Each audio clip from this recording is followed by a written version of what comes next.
Talk to us about China's claims in this area. Right, Mike. The Chinese perspective is as early as 3,000 years ago in China's Xizhou dynasty.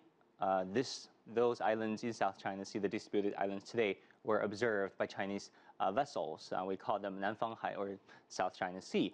And then as early as 110, yes, 110 AD, those islands were under the jurisdiction of the feudal emperors. And also, since the 1940s and 50s, China really regularized the control of those islands that fell under the jurisdiction of Hainan Islands.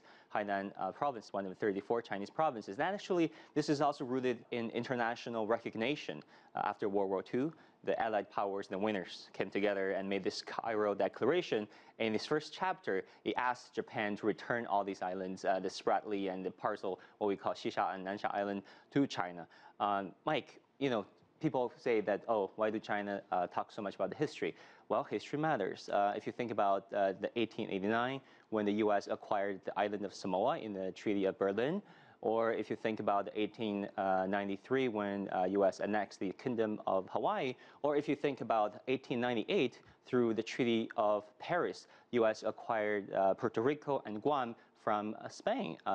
Well, if the Chinese naval vessels sent patrols in the 12 nautical miles in those islands, how would America feel? Yeah, it might be a sense of annoyance, one might suspect.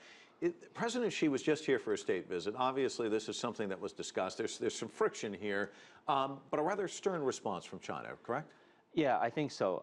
So far, we heard a lot of exchanges of rhetorics on both sides, but from what I saw, both sides have been pretty much restrained from any further provocative remarks or actions. I think what China can do better is to articulate and clarify its 9 dotted line. How can those lines be connected and joined, and what are their geographical coordinates of those lines, and also international norms stipulate that territorial lands confer territorial waters. How can China explain that within its 9 dotted line notion? And those are the things that China could do better. Yeah, it's a story that's going to stay with us for a time, I would imagine. Wang Guan, thanks so much.